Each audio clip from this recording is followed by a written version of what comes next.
What's up, everybody, and welcome back here to Big Gold Belt Media for another recap show from House of the Dragon, Season 2, Episode 6.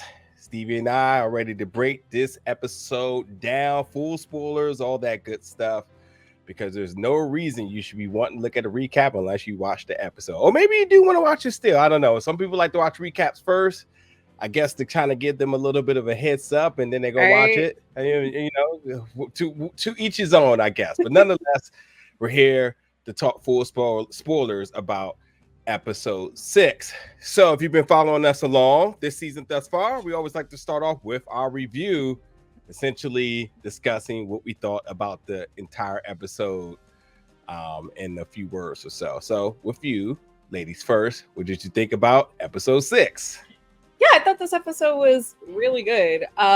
It was a little bit slower this episode, but again, I feel like you need those slow episodes so you can build up to the even bigger episodes later. This is also, I think, the third episode to the end of the series, and then like we have another one, and then the final episode should be in like 2 more weeks. So I think you need those slow moments in there so you can prepare for the big ones. And also, there was definitely a lot of things that surprised me. Well, one big thing that kind of surprised me, but surprised me enough where I also called it like last season, if it makes any sense. So I thought it was good overall.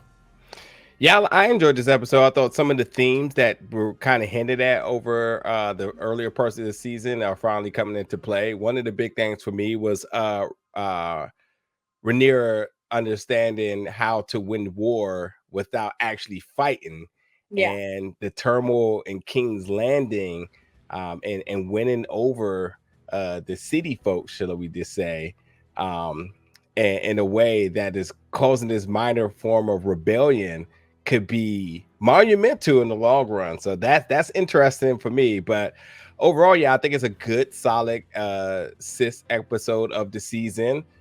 Definitely brewing up for a lot more, and I think there's going to be some major payoffs, and they continue to hint at the future dragon riders, and this sort of convergence from where everybody's coming from, and their different motivations to want to do so, and then to a lot, which will ultimately want them to be able to align with the Targaryens. I think is really going to be interesting. But yeah, good episode. Definitely a lot to talk about tonight. I definitely enjoyed this episode. So let's get right into it. And in the beginning of this here, we have a little meetup between House Lannister and House Lefford and Golden Tooth here. And for me, I think this is more of a statistical thing, because we see that House Lefford offers nothing, 500 men, and then House Lannister is like, okay, cool, we got 100,000 knights and 7 times the archers and men's of arms.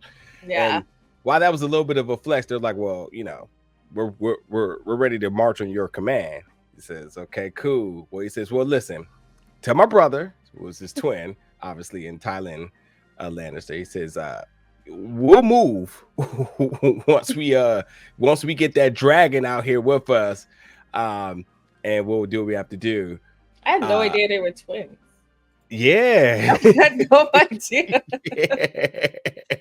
The Lannisters always be having twins. Yeah, definitely like a thing. And I was kind of like, am I tripping, or is there just always some weird family dynamic in all of these families, you know? Yeah. But yeah, he says, without Aemond and God, why is this dragon slipping out of my head? Vhagar, yeah, without Aemond and Vhagar, we're not moving. And I don't blame them, man. I'm telling you, like, no matter how many men you have, I mean, that's nothing to a dragon. And if you want to really secure your win, you want to do it right. I would be just like him. Like, I know we good. We got some lines and stuff, so we're not worried about these people on the ground. But like, there is a lot out there we don't know. We still don't know exactly how Rhaenyra may end up, you know, trying to attack. What's her battle strategy? So if we're gonna do this, I make it right for me. What did you sort of think about that small flex? She had a big flex from Jason here.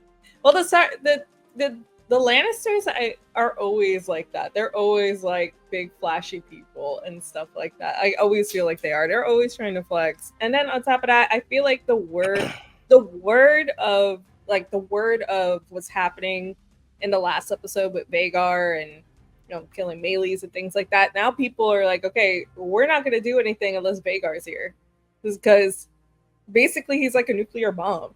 He is like, he's powerful. He is the Oppenheimer yeah. of the House of the Dragon. You're right. Exactly. So it's like, it makes sense why they want him there, and things like that. So I totally get it. Yeah. I mean, it's an automatic win, It is. And he's also Seeky. He's the biggest Seeky dragon like ever. He's so big. What's interesting though is that, like, even going into Game of Thrones, like House Lannister have always been battle tested, and for the same sort of like respect you give Sir Criston Cole right now, you have to remember that the Lannisters also really hold that through time, that when it comes down to battle, they win the big ones. They are formidable, and I think this shows you that, like, they make their moves as smart as possible. So, like, why even approach a situation where you got the numbers, but why not where you can you can get the exclamation point at the end of every sentence if you got Vhagar, Aemond right there at any given point. So I think there is something to be made of that too, that understanding that these folks aren't willing to proceed with war without, so to say, the king regent on the field. That's an interesting dynamic, because if you go back to Rhaenyra and House Targaryen, they're willing to go to war without her being near it at all. So does that play a part in terms of moving forces? And again, the way how she can win the war here isn't. I think there was always small hints, but I think it's very clear now that the shift of the tide is coming in a lot of ways than none. So definitely. And this is us talking about one scene, and that was already like 10 minutes. I also like that the Lannisters had like a little lion in the back. I thought it was fun. Hey, listen, like just a random lion. As a big Walking Dead fan, I am always pro lion CGI budget in every time. Listen, let the lion. Matter of fact, they gave that lion a lot of screen time, so they did. So, just know. I wonder if that's gonna play in episode 7. Unleash the lion. I see it coming. No way, shape, or form. So Aemond in the council, and Aemond's kirking because he's being summoned, and he's just like, who is the Lannisters? Who's Jason to summon me to come out there? So anyway, Aemond's now Regine, and he's telling Criston Cole, I think it's time for you to go to Harrenhal. So I'll say this in a second. And then he says, I'll eventually meet you out there when the time is right. Alicent and Aemond has a little conversation after all these decisions that Aemond sort of have made. Alicent sort of gives him praises about being fearless, but also lets him know that, like, that doesn't always necessarily result into some form of something positive or victory. But listen, my man, he didn't have time for his mom and any of her feedback, or even at this rate, her presence wasn't welcome. Where he says, like, you did serve the realm very well in our father's place. And in that time in need, but that time is no longer. I release you from the seat. I tell you, Alicent has shown a lot of emotions over the season. In this one, I was definitely expecting some type of like anger or like this outburst of sorts. And I'm not gonna say she took it well, but she definitely didn't take it as bad as I thought she was. What do you make of this? And ultimately, what do you think about sort of just the council sort of just it doesn't feel the tone, not the toning, let me say, like, the vibe inside the council now has all really shifted. Like, we're not going to sit here and act like when Aegon was king that it was like great, but now you see Criston Cole not giving input.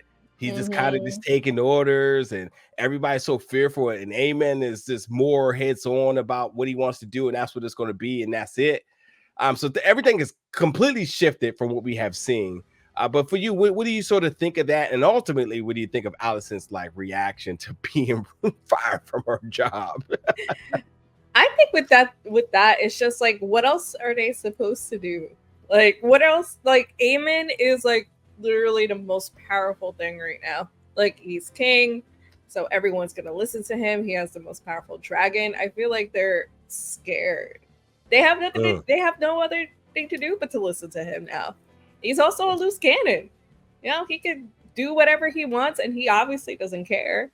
He doesn't care about anything besides being king. He doesn't care about the people. He doesn't care about, you know, doing the politics of things. I feel like as well. He just wants to rule, and that gets mentioned later in the episode too. It was something that Alice said. Like, I have it in my notes. I don't remember where it is, but it's something that she said where it was like the crown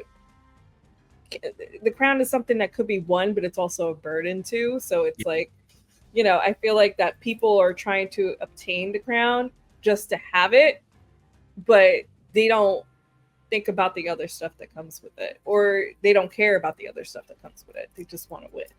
And, you know, somebody could take that different ways, you know, like someone like Viserys could, you know, be burdened by it. But then someone like Aemond could just be like, I'm going to do whatever I want because I feel like it. And then when it comes to like Alicent, like, I think Alicent is just defeated at that point too, because like she can't go against her son, like, you know, what most powerful guy. And also everyone's against her at that point. Like, nobody stood up for her. Nobody said, hey, you should be regent, even though because you did it before, but we're not going to let you do it. Yeah. So it's like, she doesn't have anything else to do. They were even going to marry her off. They even suggested that. They were like, oh, we could send you the Queen Dowager. And she's like, no. And even Chris and Cole was like, no. He stepped in for that one. So yeah, I mean, because I think obviously I think there's a change of heart coming over him again. I feel like he regrets his sort of say his lack of loyalty through some of the changes that's happened. Yeah. But yeah, there's definitely a change in this, and I won't spend too much time on this, but I think we should definitely keep an eye out for how things will continue to shift within here. And the statement that wasn't said in the show, but something that a lot of people always refer to as heavy is the head that wears the crown. And that's it absolutely applies here. And you know what's interesting is that I think if we were like, you know, really house green, I think it'd be very easy to say it absolutely should be Aemond who should be the king. It seems like the easiest decision anybody can make. But sometimes that ain't always the best decision, you know, and I think that's going to really come into perspective for folks. Yeah. I mean, I even think when there could have been a possible opportunity for things to kind of go on the right side. Well, actually, I'll say that thought. There's something else I want to talk about with that a little bit later. But let's go to the council now in Dragonstone. And Corals is there. He is wearing the badge of the hand. So he has accepted this duty that we knew has been kind of brewing up over the last few episodes here. And while everybody is assembling around the table, they bring in Sir Stefan Darkland.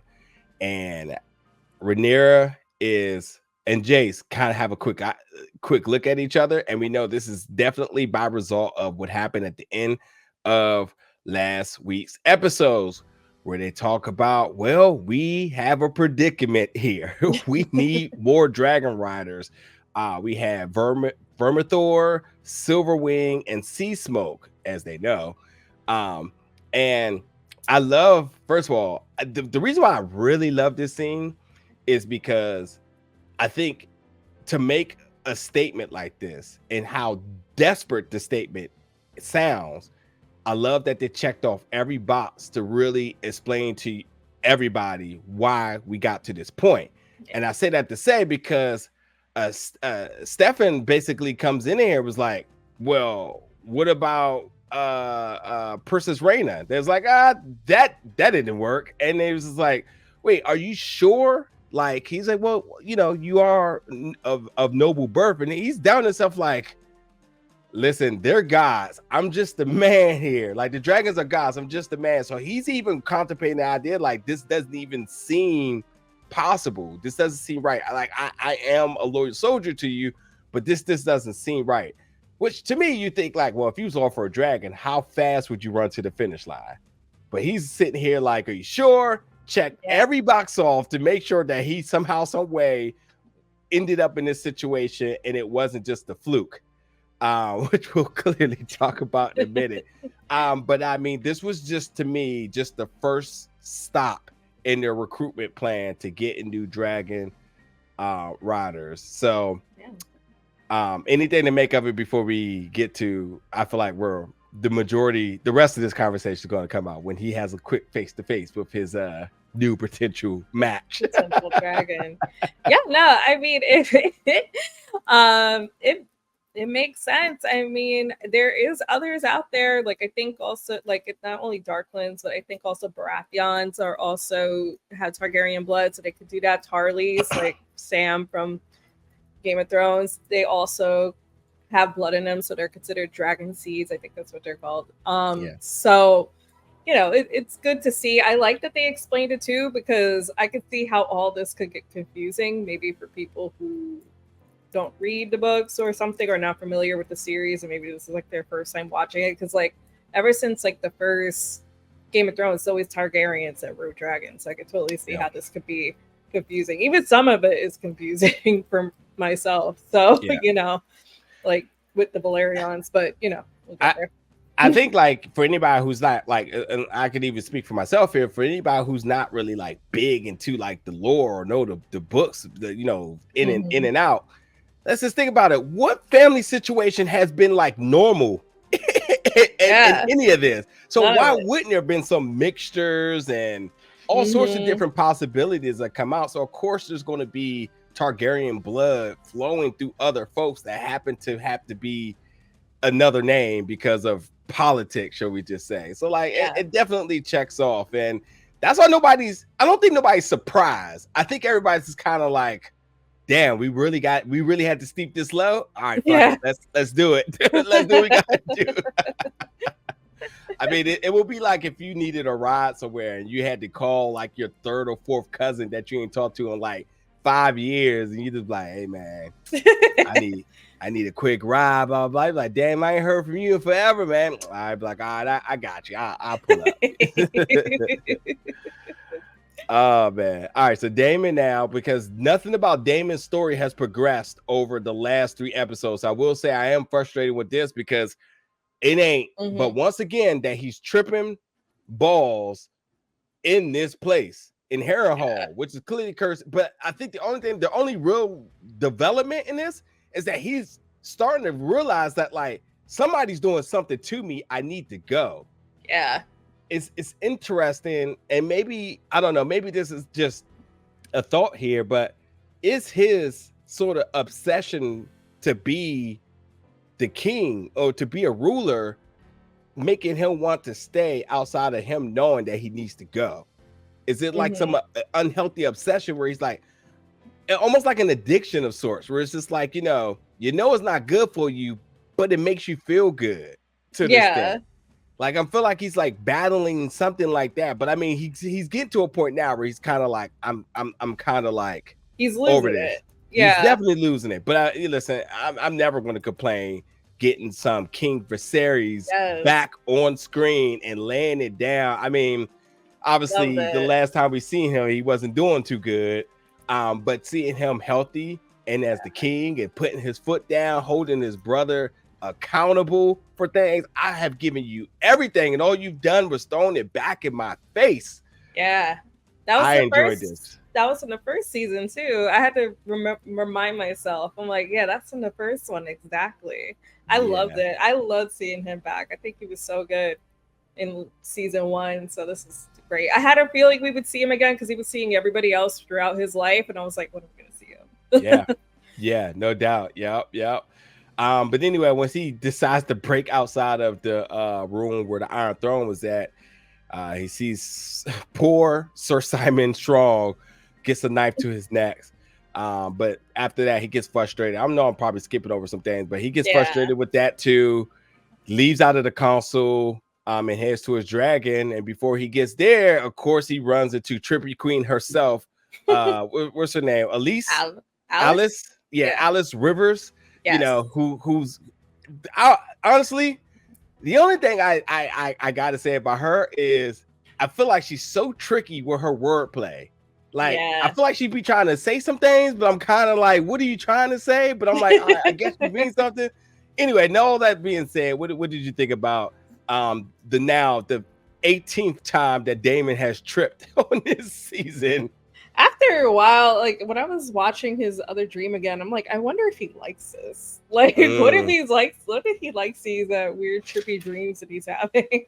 But I do agree that it's a little slow. I did not know that we were going to spend this much time at Harrenhal, like, and his little dreams and stuff like that. So I do agree with you there. I don't see where this is going right now because it just seems like they're kind of like he's just going through his past, and his past is just telling him like, you want to be king, like, I guess, like, this is what you want, like confronting your demons type thing. And it's good.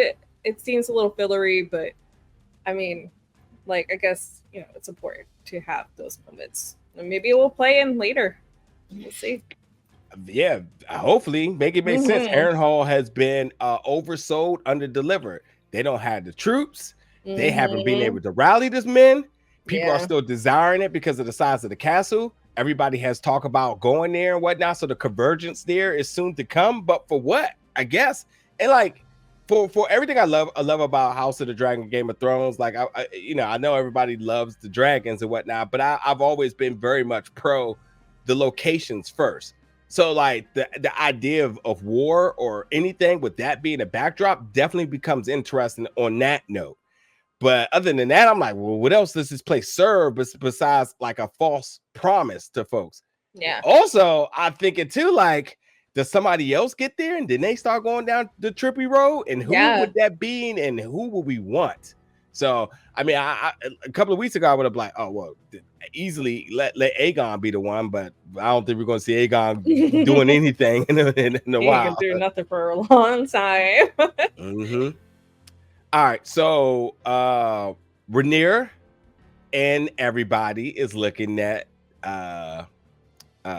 Stefan Darkland trying to summon the dragon, and Seasmoke pulls up because that's what he gonna do. Because there's one thing about Seasmoke. Seasmoke want all the smoke. Yeah, he's the only like one that you see around. Like, really. Yep. Which is very interesting about the behavior of Seasmoke. And understanding that Seasmoke and what happened at the end of this episode, it absolutely makes sense. Actually, let's talk about that really, really quick.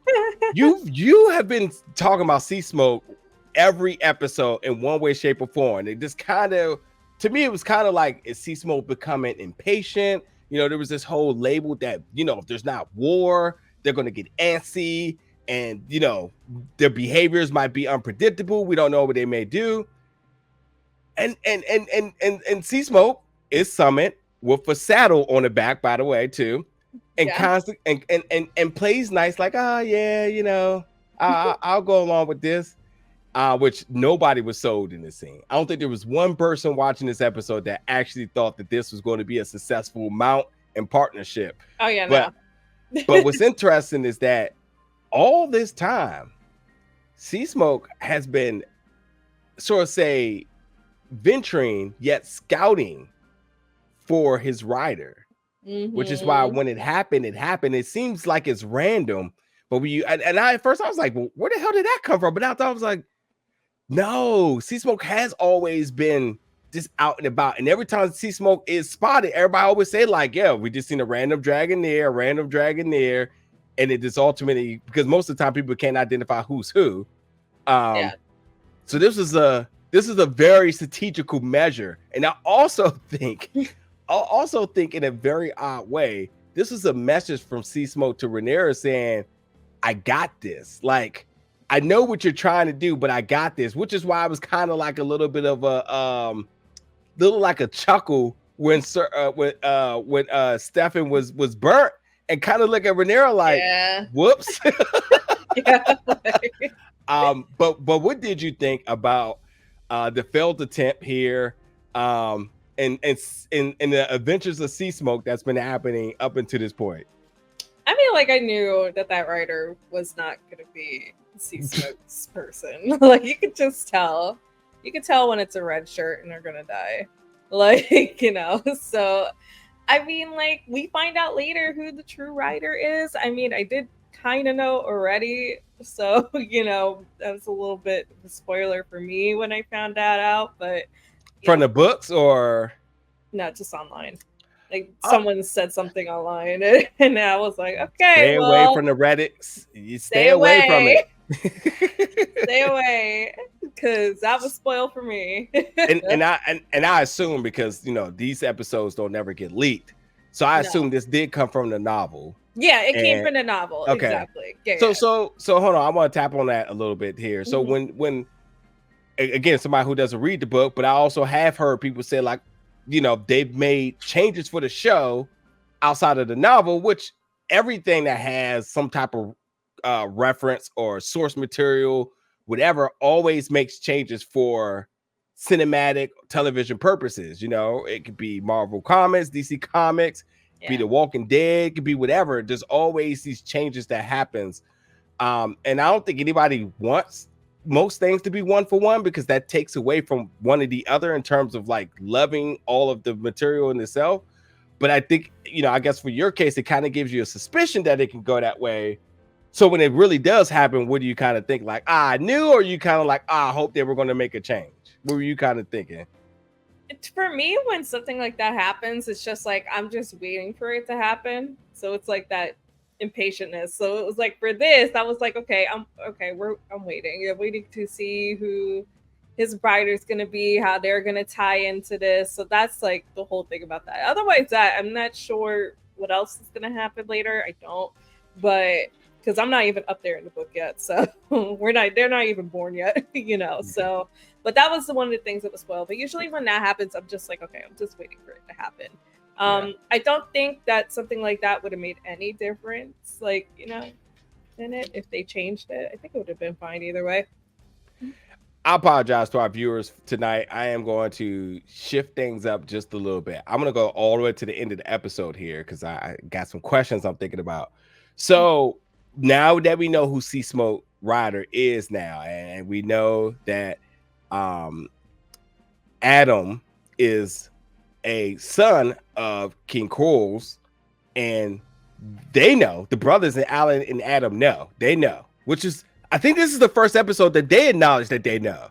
I feel like any other time it felt like there was a suspicion, but they didn't address it. But they made it very clear that, like, we know that's our father, but we don't got nothing to say until he acknowledged us, which I think I appreciate this dynamic a lot more than I initially thought of how it was going to go. But the fact that, like, we do got a rider who becomes valuable that is of the blood, and then it goes and points back to Corlys. So there's a lot now, because Rhaenyra wasted no time. They told her to stay off the field. They said, we've seen Seasmoke. He has a rider we're being reported.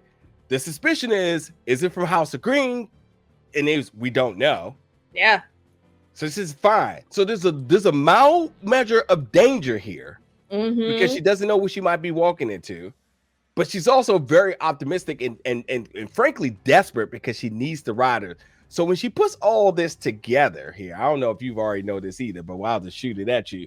What do you think the reaction is going to be to the rider, and then understanding his lineage? What do you think that's going to be? And also, I just want to say really quick, from the princess, I think from above, there's going to be a small little tear of her saying, like, oh, I'm so happy the family's getting together. Right. But I also think, too, that there becomes such an importance to Addam that he has no clue what he's walking into now. Yeah.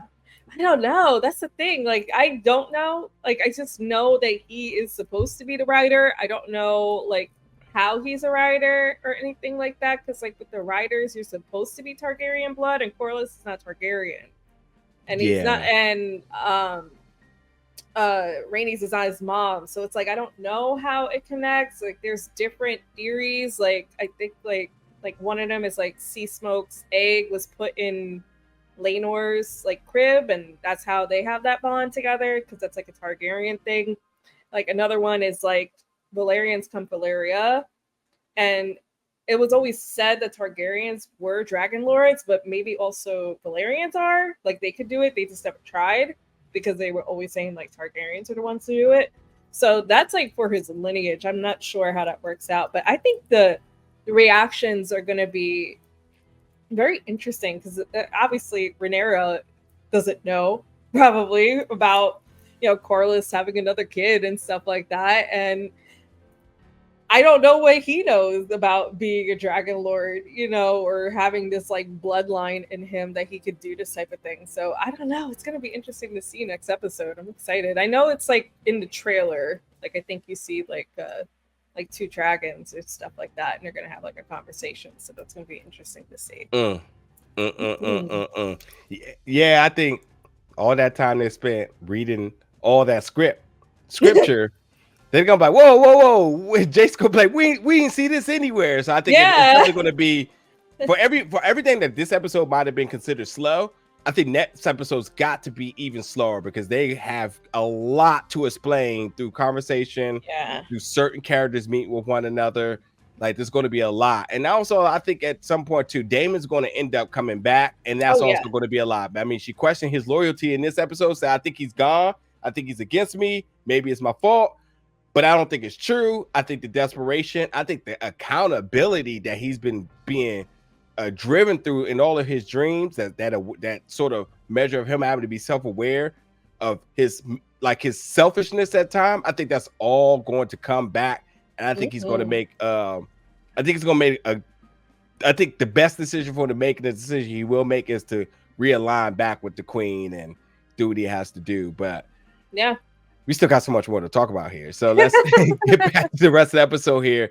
So so now we got Aemond and I think I passed something too. Yeah, I passed a bunch of stuff. Sorry. So yeah, after Stefan was burnt to death, we get Alyn's and Coral's, and Coral says, I wish you to sail with me as first mate. Alyn's kind of like, is this a request or whatever? What do you say? Is this an order or request?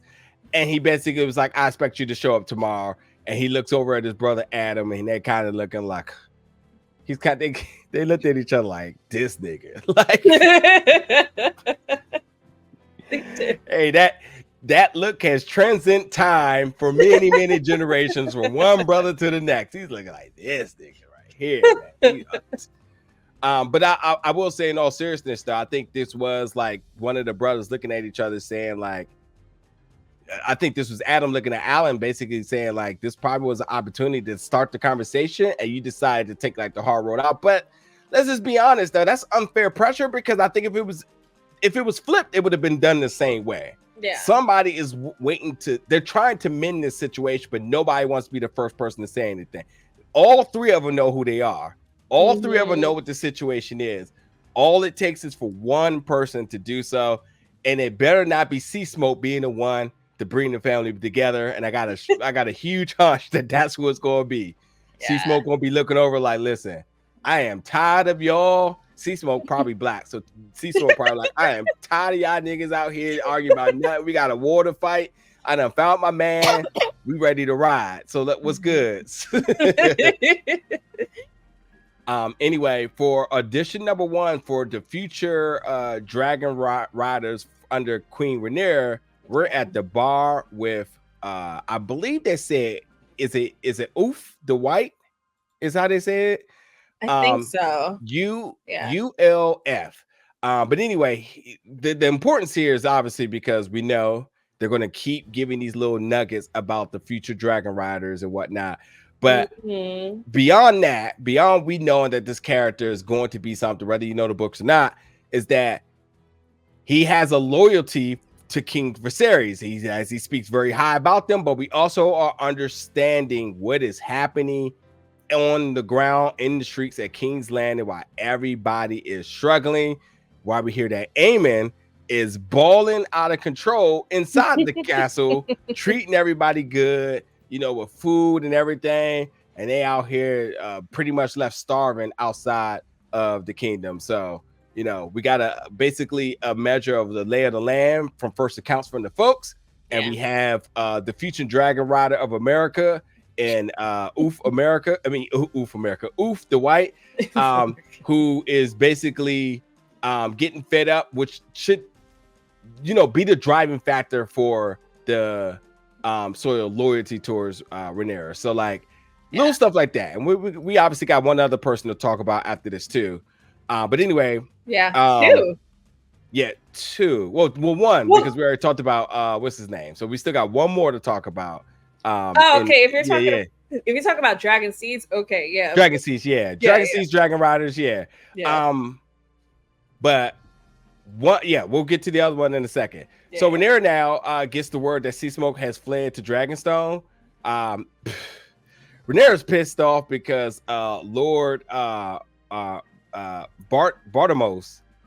is just kind of talking all wild to her, and she smacks him. And I didn't make much of this right now, but apparently because this commanded the attention of a lot of folks, people are seeing that she may be being frustrated, but also I think that she is starting to regain that measure of fear from the folks that had kind of simmered down a little bit. But she grabs her sword. She looks like she's getting ready to prepare for war because, again, the frustration. And then her bestie to say the least, walks in and Mysaria, who comes in and she commends her and says, what you did was worth the risk here. And Rhaenyra says, like, you know what, I'll look again. But they say, look, in good news, King's Landing, the people, they're apparently ready to rebel. And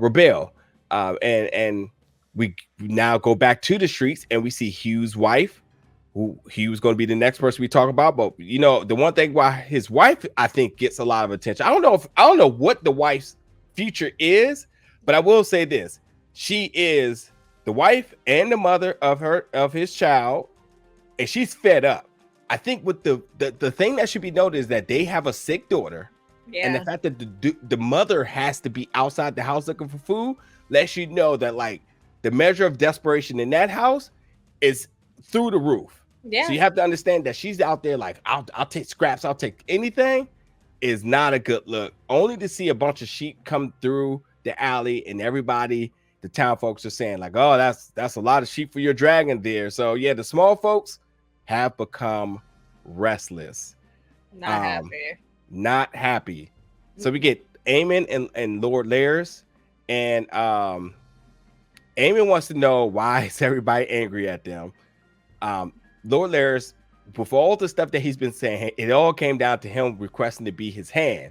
He was just like, well, your brother, he chose Sir Criston Cole, but now that he's not in, well, you need to pick somebody. And he says, you're right. Go find me Otto Hightower. Yep. That killed me. I did not see that coming.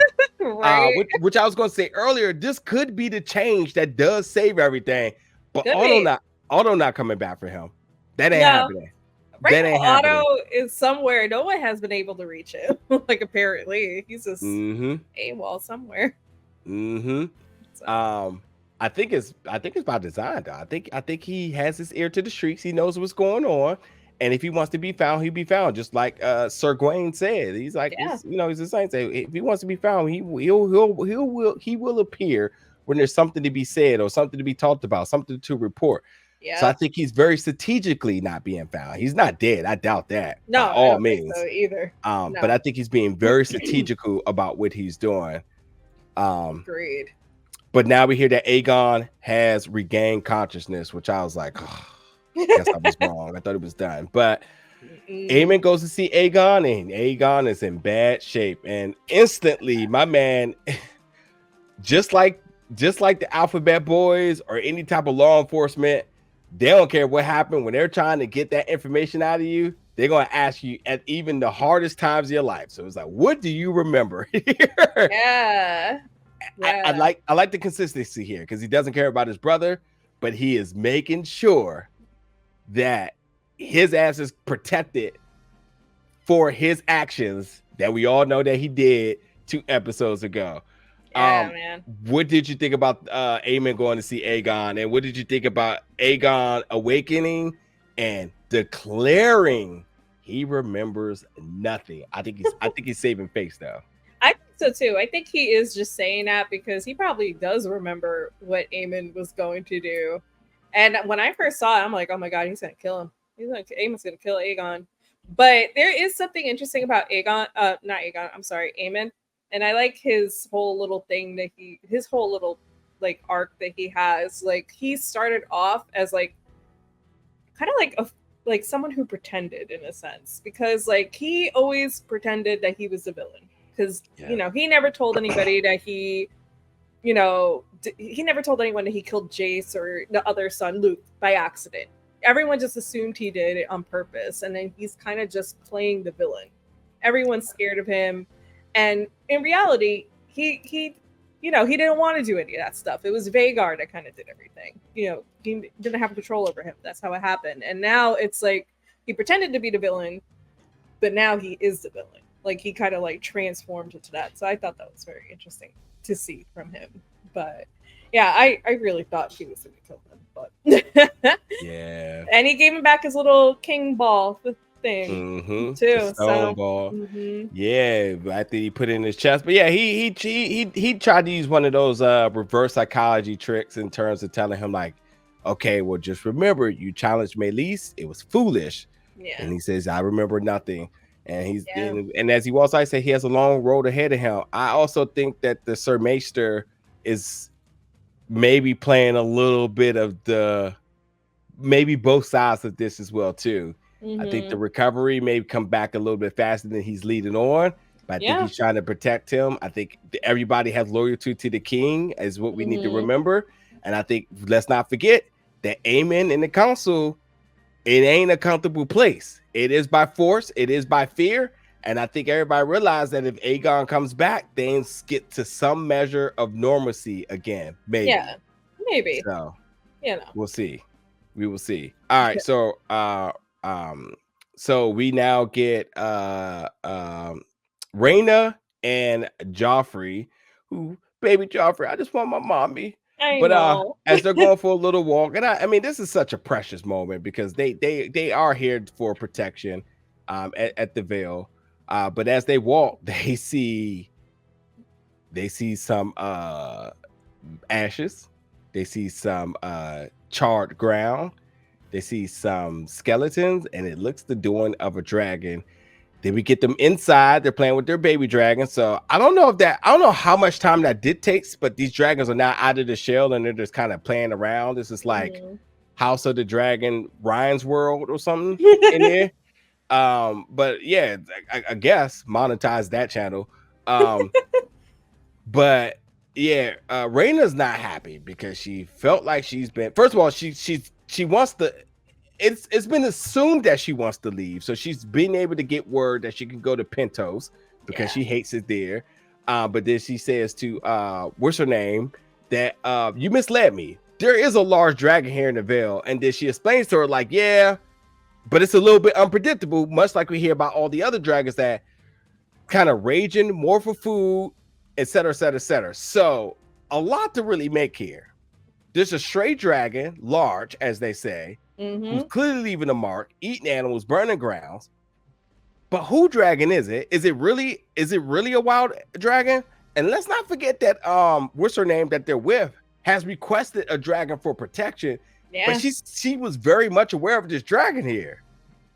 Yeah. So to me, I'm thinking to myself like, all right, hold on. That dragon ain't stray. You have somehow, some way protection by this dragon. But who could it be?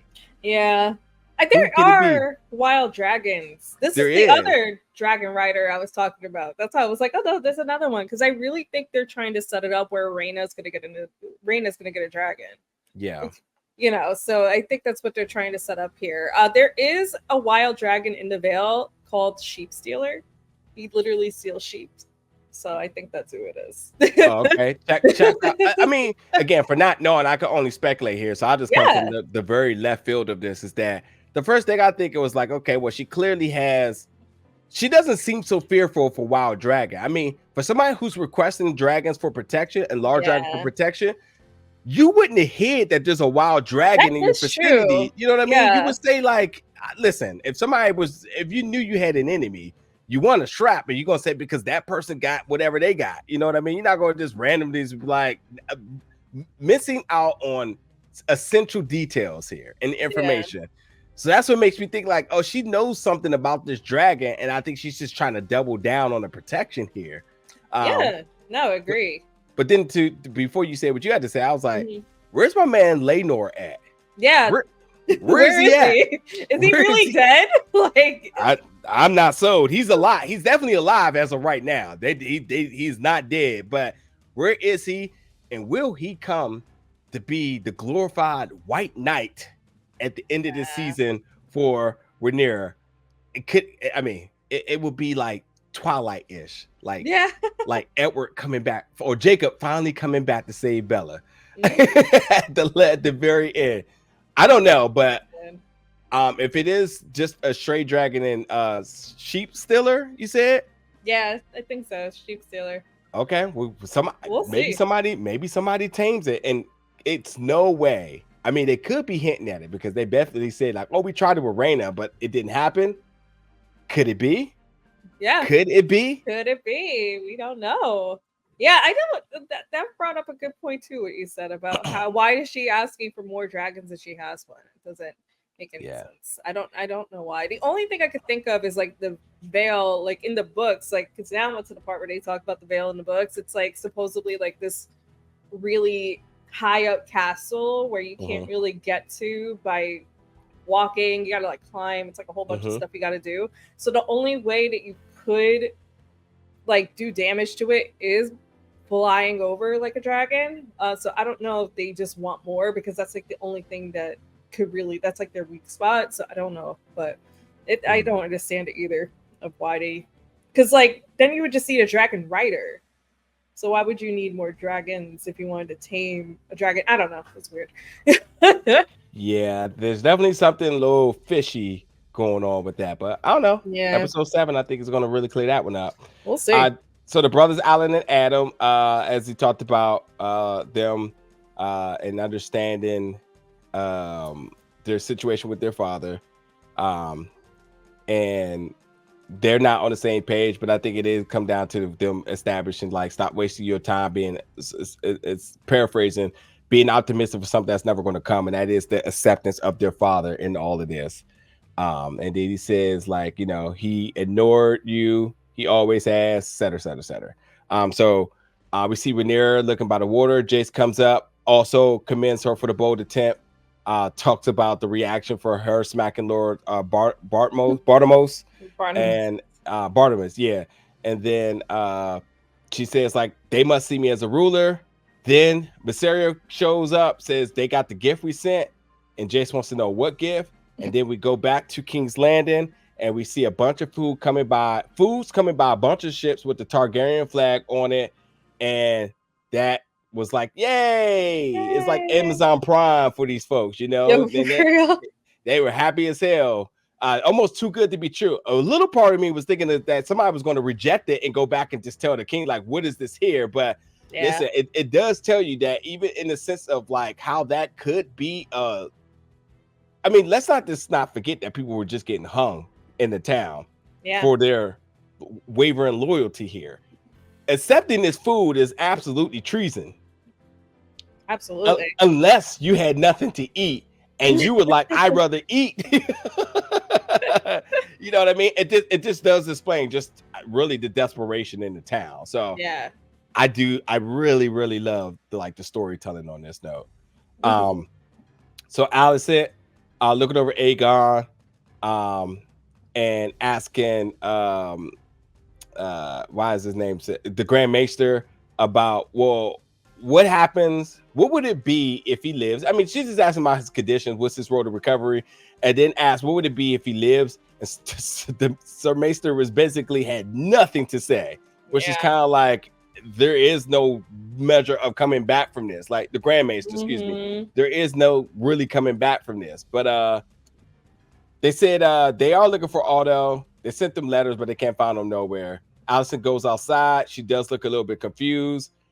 She sees Sir Criston Cole, which is her normal route of things. But she goes out there and her brother is out there. So she gets a little bit of moment with her Sir Gawain. Yeah. And basically talks about the father, as I talked about earlier. It says, like, you know, if he has news, if he'll appear when there's news to be sent and whatnot. So Sir Gawain, it's funny because Sir Gawain seems to know more than he's letting on here. Seems like a little bit of a wild card, which is why him being so close to Criston Cole makes sense, because he's doing the work of his father here, and he's keeping his sister out of it, because I bet you the dad knew about them messing around the entire time. This is surprise me. Yes, my friends. Yes, he knows exactly what he's doing here. At least these are my predictions. But nonetheless, though, she asks us about her other son, who we really haven't heard much about, but she has another son in Old Town. Definitely haven't seen. But Daemon, and there's a lot of things said, but I think the biggest thing that comes from out of it is that he's kind, and she says that's a lot more than you could say about his brothers. What did you think about Alicent and her asking about her other son and the conversation she had with her brother? I think you could go different, like a lot of different things with that, because it can kind of show, like, okay, your other two sons were with you in King's Landing, and they're these, they're these assholes, and stuff like that. But you sent one of them away, and they're kind. They like music or something like that. They're good, and you can kind of see like how that could be her as a mom, or how the kids were brought up, and also showing that son, that brother is kind. That's an heir to the throne right there. That could be, that could be something that they could try to do and try to get Aemond out of there. They could have a kind king, so that's potentially somebody that could come on. Imagine that, having the two brothers against each other, have them take each other out, and then have the proper one assume the rightful throne. Yeah. That would be interesting. That would be. I wonder if we're going to ever see them, too. I wonder if that's the thing. I think it's inevitable, but we'll see. There has been no casting, no anything about this other son, besides us knowing that there is another son. But I think there's gonna be a family reunion. Gawain, Alicent, Otto, and Daemon. I think that's gonna be something that we're gonna be looking forward to soon. So Alicent and Helaena, Alicent's like, I think I'm gonna light a candle for Aegon. Helaena, if the definition had a picture under careless, it would absolutely have Helena's face right under it. She gives zero fucks about Aegon. She really don't. She's like, look at these bugs. One stop singing or something. Look at the paint dry. Oh man. Helaena, she's crazy. So special. So Chaos and King's Landing here. The food is there. Everybody's trying to figure it out. How to get there. She was there, and he also tries to get his food. So we see now the father on the streets trying to get his, understanding where it came from, which is also could be a driving factor, because this could save his family, save his daughter, which could only drive his motivation to want to be loyal and to do something about it and make the people behind in the castle pay for everything that they had to suffer. It's a small tidbit, but it's monumental, seeing his face looking like, oh. But then the Kingsguard come in and say, Your Graces, we have to leave now. And we see just a flat out riot outside. First of all, they threw a fish at her and called her the Queen of Fishes. completely disrespectful. She didn't deserve that. We also No. see some random guy try to grab her, gets his arm cut off. And we also see them basically looking like the paparazzi trying to get to their car, and folks from TMZ and Getty Photos trying to get their pictures in, and security has to do their thing. But I will say this: did you see when they were on that wall and they had their backs against the wall, and it was those were little spikes behind them? Oh yeah, I was yeah. like, oh my! I literally thought like Alicent or I thought not Alicent. I definitely thought Helena was about to die off of just a random scuffle out there. But Yeah. what are you thinking about sort of just now the rebellion coming into form, them turning against even the queens here in terms of their desperation for survival by way of food? Yeah, I mean, like, one, I was reminded of Game of Thrones because there was a riot scene there, and they threw something at Joffrey, and then that all started a riot. That was when they were walking through King's Landing too, so that reminded me of that. But then also, like, Rhaenyra won the popular vote at this point.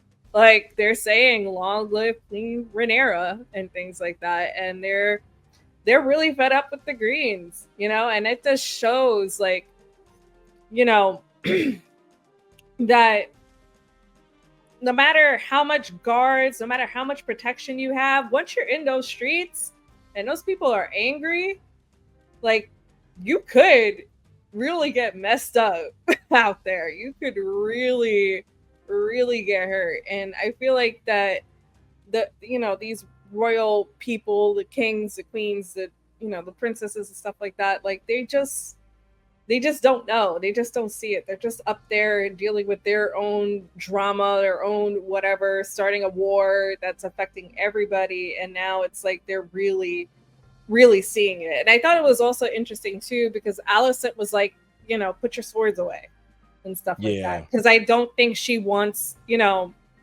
to be seen as violent, especially since that's all like they really have been seeing from them, is that they don't care. The Greens don't care. They're killing, rat catchers and stuff like that. They're hanging them out there. We have no food. They're not getting us any food. They're feeding the dragons. So she's trying to, I guess, make maybe like it seem better. Like they doesn't want to make a problem for us. But it's definitely interesting. Yeah. Mm-hmm. It's kind of telling though. I mean, like food is always going to be amongst the highest priority. Food and water outside of anything. I mean, these folks have families. They're supposed to have lives, and also let's not forget that like they came from a measure of peace. For many, many years, and it's just like, oh, now these little sons, these little boys are in there now, and they're messing up the whole wave. So it does make sense to see such a outroar in the way they are, and people just, the violence that are occurring. It seems, in a way, justified because they're just responding and what's sort of being given to them. What other options do they have at this rate? Yeah, agree. All right, so Aegon is in his bed, grabbing at his maid, and Lord Larys is there. He grabs her because I'm sure he doesn't want her to go, but because he knows his life is in danger. Lord Larys lets him know too, like, yeah, your life is in danger because with your brother in rule, and he even says, even Aegon, asking him for help, and we get this very like foreshadowing look for whatever that is to come. But he tells him to take the drink to take the pain away. He says, you are a legend because you have survived Dragonfire. And he says, no. And he says, well, your brother, as he said, like your brother rules in your place, which means your life is in danger. I took from this, and you could tell me what you think, that Lord Larys was basically trying to write his, like, sort of trying to write his legend and letting him know what he was going to do.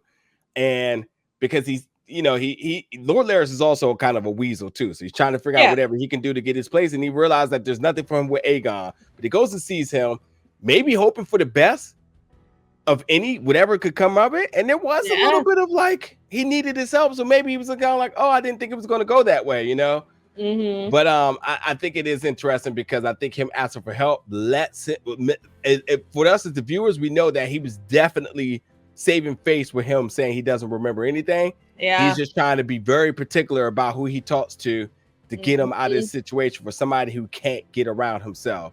Was there anything else that you made from that? No, that makes total sense. I mean, like, I feel like that the only thing that I could maybe say otherwise that as well is like Larys is trying to like I feel like that Larys still has like a plan. Like he still has something that he wants and he didn't get it with Aemond, so now I feel like he's trying to get it with Aegon. Maybe he is trying to be hand because he did ask for it, but Aemond's like no. So maybe he's try to help out Aegon to see like maybe when he gets better or something like that, then he can be in hand of him. But yeah, just don't know. That Larys is so mysterious sometimes. I don't know what his like end game is. Like usually. He just does things. You know, for somebody who doesn't have anything, these are the people that try to like do the most. And that's why like we're always on edge about whatever he's doing, because he knows he's a slick talker. He's always going to try to work his way into something. And with him not being able to be Aemon's right hand, where he's like, all right, well, I guess I'm out here. Aegon didn't want me because he thought Aegon was going to pick him. Yeah. You know? Is he going to try? He might be trying to turn the brothers against each other, or he might try to work with Aegon to take Aemond down. I don't know. I think you have to say the less of the two evils here, you know? Yeah. Yeah, I would agree. Yeah. All right, we're getting down to the last few parts of this episode now. We're back at Spice Town. And Seasmoke is just, you know, doing a quick drive-by over Addam. Addam is running for his life. Oh, I definitely forgot something, didn't I? I forgot about I just forgot about the Daemon thing. And Daemon was looking at, we have another trip with him looking at Viserys, and Viserys was mourning over Aemond. Also learning about Lord Grover is dead. The Tullys, and then they just cried. All we know from this is that Daemon is ass out. Nothing has worked for him here. And I think he has finally reached rock bottom where he realized like all he thought isn't. That's what that cry signified for me, that he now knows that he must return home. This is like every kid who think they're so grown when they want to leave out of their parents' house at 16 because they don't want to listen to no rules.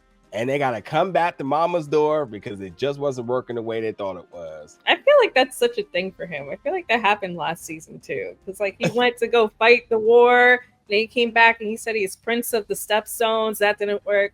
Then he said he was going to take Dragonstone and have Mysaria as his wife. That didn't work. You know, now he's trying to take Harrenhal.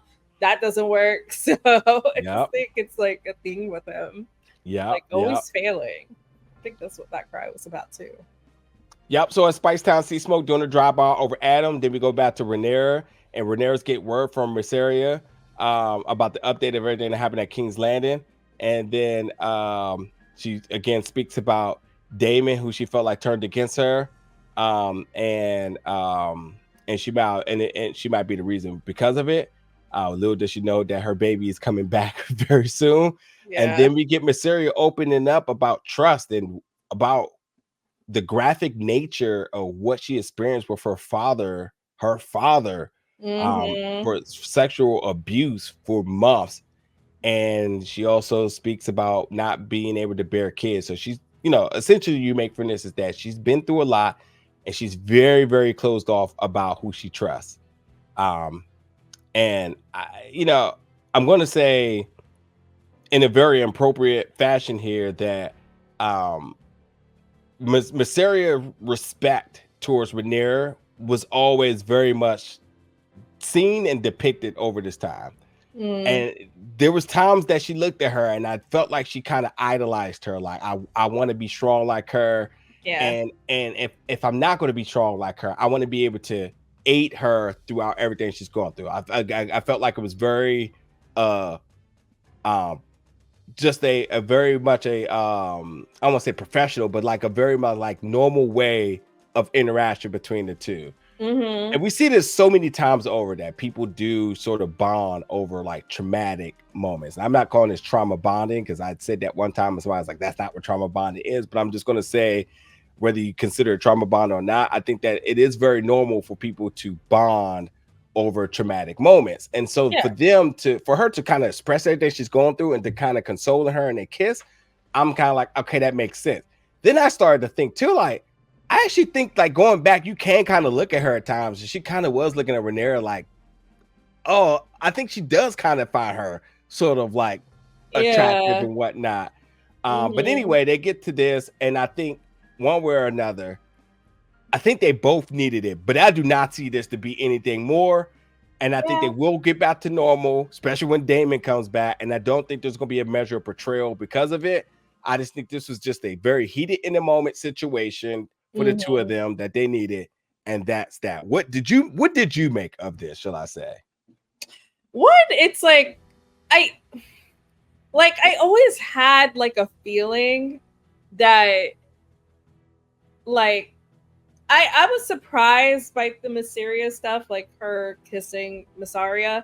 I was surprised by that, but I was not surprised at the fact that Rhaenyra was willing to kiss a female, because like I had, and this is the thing I was talking about earlier, where it's like I called this out in season 1. Like I always thought Rhaenyra was somebody who was also into females too, only because of like when you saw young Alicent and young Rhaenyra, there was always like I got the vibe that it was like a little bit romantic as well. Like I don't know, I just had that vibe that there was something there, like with that, like it could be some sort of attraction. So I was not surprised by what she did, but I was surprised it was with Mysaria, and I it could be for um you know just a moment. I could totally see that, but I could also see them maybe exploring it. I don't know. Like it could be It's something that could be there.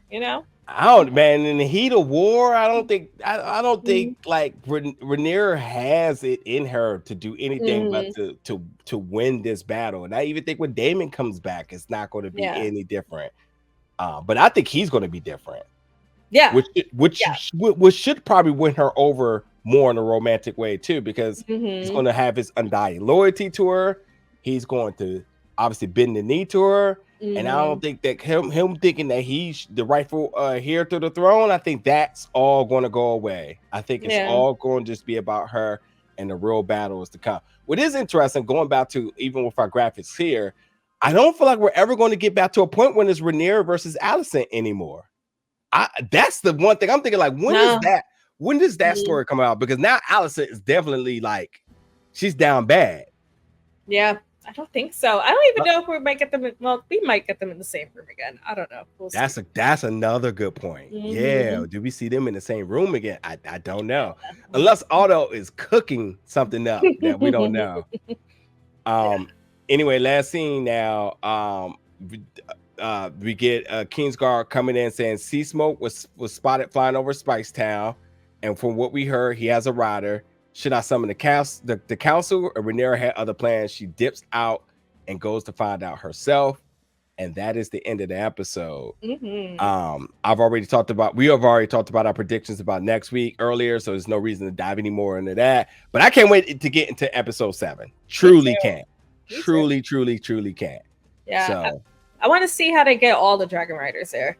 Like that I'm interested to see, because the other ones are in King's Landing. I don't know if they know about them yet, so I'm interested to see. I Okay. think Mysaria is going to put out the word and go Mm, to say Avengers Assemble, and yeah. people are going to pull up. That's what I think. I Yeah. think more than ever, people are going to pull up. So, um, Dragon riding training montage. Season 7 is the next episode. I also think when people see Addam on the dragon, what type of message would that send? Yeah. So, Yeah. That anybody could be a Dragon Rider. yep. Mhm. Sign up right now. Take your get your learner's permit. Yeah. And yeah, you be in the air in no time. So Yeah. I wonder if the brother could also ride dragons too. 1000%. Yeah. I meant to say that. I definitely think he can, but I think he's going to be in such denial Yeah. because there's still this animosity towards their father that I don't think they want to truly live up to their to that tutelage and to their bloodline, possibly, whatever we find out about the whole brothers. So Yeah. it's gonna be interesting to see. I don't Yes, know, but definitely. that's I mean, we got Addam, we got Hugh, Addam, Oof, and so 4 potential dragon riders: Addam, Alyn, Oof, and Hugh. All right. And Rhaena, possibly. And Rhaena. Rhaena. Rhaena. Everyone's forgetting about Rhaena. Hey, can't forget about baby girl there. So we'll see. Anyway, that'll do it for episode 6. Let us know in the comments your thoughts about tonight's episode. We'll see y'all back in 1 week for episode 7 of House of the Dragon. Appreciate you watching tonight.